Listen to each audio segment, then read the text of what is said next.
എന്ന് പറഞ്ഞാൽ എന്തുകൊണ്ടാണ് ഇത് പിന്മാറാൻ സർക്കാർ തീരുമാനിച്ചത്? ഒന്ന് അല്ല, അങ്ങനെയാണെങ്കിൽ ഒരു എന്ത് മോണിറ്ററിംഗ് ആണ് സർക്കാർ നടത്തിയത്? ആരാണ് പെർഫോം ചെയ്യാത്തത്?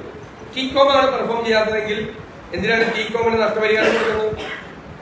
അവരുടെ അല്ലേ പിഴ ഈടാക്കുന്നത്? എഗ്രിമെന്റ് ഉള്ളതല്ലേ? എഗ്രിമെന്റ് ഉണ്ടല്ലേ? Agreement 2005 2011 agreement. അപ്പൊ പെർഫോമൻസ് ഇല്ല. നോൺ പെർഫോമൻസ് ആണെങ്കിൽ ആരുടെ ഭാഗത്തുനിന്നാണ് നോൺ പെർഫോമൻസ്? പക്ഷെ അങ്ങനെയാണെങ്കിലോ ഈ കരാർ പ്രകാരം വീസിന്റെ കാലത്തെ കരാർ പ്രകാരം 10 വർഷം കൊണ്ട് 90,000 ജോബാണ് പറഞ്ഞിരുന്നത്. ഈ ഇപ്പൊ 25 കടക്കുന്നു. ഇതിനിടയിൽ വീണ്ടും ഉമ്മൻചാണ്ടി സർക്കാർ വന്നു, പിണറായി സർക്കാർ വന്നു. അങ്ങനെ ഈ എല്ലാ സർക്കാരുകളും ബാധ്യതയില്ലേ? അല്ല, അതല്ല ഞാൻ പറഞ്ഞത്. ഉമ്മൻചാണ്ടിയുടെ സർക്കാരിന്റെ കാലത്ത് ആ 5 കൊല്ലം കൊണ്ട് 6 ലക്ഷം സ്ക്വയർ ഫീറ്റ് ഒന്നാമത്തെ ടവർ പൂർത്തിയാക്കിയത് ഉദ്ഘാടനം ചെയ്തു. അത് വലിയ സ്റ്റെപ്പല്ലേ? 6 ലക്ഷം സ്ക്വയർ ഫീറ്റ് എന്ന് പറഞ്ഞാൽ എത്ര പേർക്ക് ജോലി കൊടുക്കാനുള്ള ഇൻഫ്രാസ്ട്രക്ചറാണ് റെഡിയായത്? വലിയൊരു ഘട്ടമല്ലേ അത്? അത് ഉറപ്പില്ലല്ലോ. അവിടെ ഒരു നോൺ പെർഫോമൻസ് ഇല്ലല്ലോ. ഇത് ചെയ്യുമല്ലോ ചെയ്ത്. 6 ലക്ഷം സ്ക്വയർ ഫീറ്റ് കെട്ടിടം പൂർത്തിയാക്കിയെന്ന് പറഞ്ഞാൽ എത്രയാ? വലിയൊരു ഘട്ടമല്ലേ പിന്നിട്ടത്. അപ്പൊ അവിടെ മുഴുവൻ ഈ കമ്പനികളെ കൊണ്ടുവന്ന് ഈ ജോലി സാധ്യതകൾ ഉണ്ടാക്കുകയല്ലേ വേണ്ടത്. 8 വർഷം കൊണ്ട് ഒന്നും ചെയ്തില്ല. എന്റെ ചോദ്യം പ്രധാനപ്പെട്ട ചോദ്യമാണ്. പെർഫോം ചെയ്യാത്തതിന്റെ പേരിലാണ് ഇത് അവസാനിപ്പിക്കാൻ പോകുന്നെങ്കിൽ ആര് പെർഫോം ചെയ്യാത്തതിന്റെ പേരിലാണ്?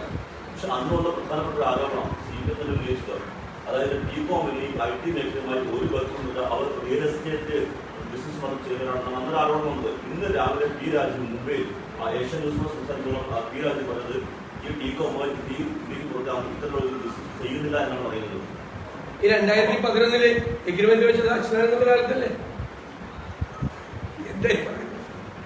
2011 എഗ്രിമെന്റ്. 2011 എഗ്രിമെന്റ്. ആ 2011 എഗ്രിമെന്റ്. സർക്കാർ കൊണ്ടുവന്ന പദ്ധതി തടസ്സം നിൽക്കാതെ അല്ല അങ്ങോട്ട് അല്ല, പക്ഷെ ആ ഒരു കമ്പനി പാലിക്കേണ്ട എഗ്രിമെന്റ് പ്രകാരം ആ പണി നൽകുന്നില്ല. അതുകൊണ്ട് സംസ്ഥാനത്ത് ഒരു തരത്തിലുള്ള പ്രയോജനം ഉണ്ടാവില്ല. അപ്പൊ അങ്ങനെ പദ്ധതിയായി സർക്കാർ മുമ്പോട്ട് പോകണമെന്നാണോ?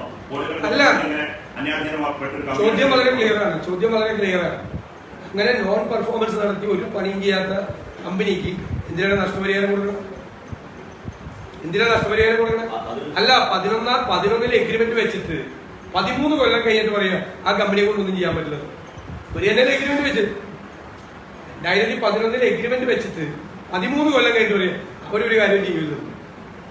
അവരെന്നെ പറയാ ഇവരുടെ സർക്കാർ തന്നെയല്ലേ ചെയ്ത്. അത് തുടരുകയല്ലേ ചെയ്ത്. എന്നിട്ട് ഒന്നും ചെയ്ത് 8 കൊല്ലം വരെ ഇതിനെ കുറിച്ച് ആരും ഒന്നും വേണ്ടിയില്ലല്ലോ. എത്ര മോണിറ്ററിംഗ് കമ്മിറ്റികൾ കൂടിയിട്ടുണ്ട്? ഏത് തരത്തിലുള്ള ഗവൺമെന്റ് ഇതിനെ മോണിറ്റർ ചെയ്തിട്ടുണ്ട്? അവർക്ക് താക്കീത് കൊടുത്തിട്ടുണ്ടോ? ഞാൻ പറഞ്ഞാൽ ഓരോ മൈൽ സ്റ്റോൺ, ഓരോ ഫേസിലും ഇത്രമാത്രം ആളുകൾക്ക് തൊഴിൽ കൊടുക്കണം എന്നുള്ള എഗ്രിമെന്റ് ഉണ്ട്. ആ ഓരോ മൈൽ സ്റ്റോൺ പിന്നിടുമ്പോഴും എന്താണ് നടക്കാതെ പോയത്, എന്താണ് നടന്നത് എന്നുള്ള റിവ്യൂ ചെയ്തിട്ടുണ്ടോ? ഗവൺമെന്റിന് ഷെയറില്ലേ? 16% ഷെയറില്ലേ സ്റ്റേറ്റ് ഗവൺമെന്റിന്? സ്റ്റേറ്റ് ഇല്ലേ ഗവൺമെന്റിന്? സ്റ്റേറ്റ് ഗവൺമെന്റിന് സ്റ്റേക്ക് ഉണ്ടല്ലോ ഭൂമി അടക്കമുള്ള കാര്യങ്ങൾ. അല്ല, ഇതിപ്പോ അവസാനിപ്പിക്കാൻ പോകുന്നത് എന്ത് ചർച്ചയുടെ അടിസ്ഥാനത്തിലാണ് ഇത്രയും പ്രധാനപ്പെട്ട ഒരു പ്രോജക്ട് ക്ലോസ് ചെയ്യണതിനെ കുറിച്ചല്ല ഞാൻ പറയാം. എന്തിന്റെ അടിസ്ഥാനത്തിലാണ്? എന്തെല്ലാമാണ് കാരണങ്ങൾ? പൊതുസമൂഹത്തോട് പറയണ്ടേ? ആരും അറിയാതെ മന്ത്രിസഭയിൽ പോയി പാസ്സാക്കിയിട്ട് ഒരു 25 തീരുമാനം പുറത്തു വരുന്നതിന്റെ കൂട്ടത്തിൽ വേണ്ട ഒരു സംഭവമാണ് ആണോ? ഒരു ചർച്ച വേണ്ടേ പൊതുസമൂഹത്തിൽ? എന്തുകൊണ്ട് ഇത് അവസാനിപ്പിക്കുന്നു? ആരാണ് പെർഫോം ചെയ്യാനുള്ളത്? എന്നിട്ട് അതിനകത്ത് എഴുതിയിട്ടുണ്ട് ഇവർക്ക് നഷ്ടപരിഹാരം കൊടുക്കാൻ പോകുന്ന എഴുതിയേക്കണം. ഏത് നിലയിൽ ഒന്നും ചെയ്യാത്ത ഒരു ബന്ധം IT ആയിട്ടില്ലാത്ത ഒരു കമ്പനിക്ക് എന്തിന്റെ പേരില്ല നഷ്ടപരിഹാരം കൊടുക്കണം? ഞാൻ ടീകോം കമ്പനിക്ക് വേണ്ടിയിട്ടല്ല വാദിക്കുന്നു. ഈ ഒന്നും ചെയ്യാത്ത ടീകോം കമ്പനിക്ക് നഷ്ടപരിഹാരം കൊടുക്കാൻ പോകുന്ന ഗവൺമെന്റിന്റെ നടപടിക്കെതിരായിട്ടാണ്.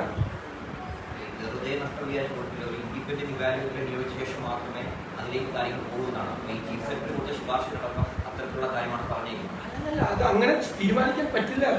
വിശദമായ ചർച്ചകൾ വേണം അതിന്റെ പുറത്ത്. എന്തുകൊണ്ടാണ് ഈ പദ്ധതിയിൽ നിന്ന് പിന്മാറാൻ പോകുന്നതെന്ന് കാര്യങ്ങൾ പറയണം. എവിടെയാണ് പരാജയപ്പെട്ടത്, ആരാണ് പരാജയപ്പെട്ടതെന്ന് വ്യക്തമാക്കണം. പിന്നെ ഗവൺമെന്റ് എന്ത് നടപടി ഓരോ ഘട്ടത്തിലും സ്വീകരിച്ചു? 8 കൊല്ലം കഴിയുമ്പോഴും തീരുമാനമെടുക്കേണ്ടതല്ലോ. 8 കൊല്ലം ഗവൺമെന്റ് ഭരിക്കുന്നു. 8 കൊല്ലം മന്ത്രി പറയുന്നത് നേരത്തെ തന്നെ ടീകോം മുൻകൂർ താല്പര്യമില്ല എന്ന് സർക്കാർ ഒരു കത്ത് നൽകി. ആ കത്തിന്റെ അടിസ്ഥാനത്തിൽ സർക്കാർ ആലോചിച്ചു. അങ്ങനെ 2 ഗ്രൂപ്പിലും വിരാട്ടിലായിട്ട് തീരുമാനിച്ചാൽ പറയുന്നത്. അങ്ങനെ അവസാനിപ്പിക്കാൻ പറ്റില്ലല്ലോ. എന്നിട്ട് പിന്നെ അവർക്ക് നഷ്ടപരിഹാരം കൊടുക്കുന്നതിനെ കുറിച്ച് എന്തിനാ ആലോചിക്കണം? അതല്ലേ ആലോചിക്കുന്നത്. അവര് തന്നെ വോളണ്ടറി ആയിട്ട് ഞങ്ങൾക്ക് ഇത് അവസാനിപ്പിക്കണം, ഞങ്ങളെ കൊണ്ട് കൊടുക്കാൻ പറ്റില്ല എന്ന് അവരിങ്ങോട്ട് ലെറ്റർ വന്നു. എന്നിട്ട് അവർക്ക് എന്തെങ്കിലും നഷ്ടപരിഹാരം കൊടുക്കണം അല്ലേ ചോദ്യം? അത് ക്ലിയർ ചെയ്യണം. അല്ല നിങ്ങളോടൊന്നും പറയുന്നില്ല. നിങ്ങൾക്കറിയാവുന്ന കാര്യങ്ങൾ എനിക്കറിയാം. പൊതുസമൂഹത്തോടോ മാധ്യമങ്ങളോടോ ഒന്നും ഇതിന്റെ വിശദാംശങ്ങൾ പറഞ്ഞിട്ടില്ല. കോടിക്കണക്കിന് രൂപയുടെ സ്റ്റേക്കുള്ള പ്രോജക്റ്റാണ്. കോടിക്കണക്കിന് സ്റ്റേക്കുള്ള പ്രോജക്റ്റാണ്. അങ്ങനെ വെറുതെ അങ്ങ് ഒരു മന്ത്രിസഭാ യോഗത്തിൽ തീരുമാനമെടുത്ത് ഒരു നഷ്ടപരിഹാരം കൊടുത്തു. ഈ ഭൂമി വല്ല ഇഷ്ടക്കാർക്ക് കൊടുക്കാൻ അത് നടക്കില്ല കേരളത്തിൽ. വരട്ടെ. ഇതിൽ നിന്ന് പിന്മാറാനുള്ള തീരുമാനങ്ങൾ, വിശദാംശങ്ങൾ പുറത്തു വരട്ടെ. വളരെ ഗൗരവ കാര്യമല്ലോ. കോടിക്കണക്കിന് രൂപയുടെ സ്റ്റേക്കുള്ള മാറ്റം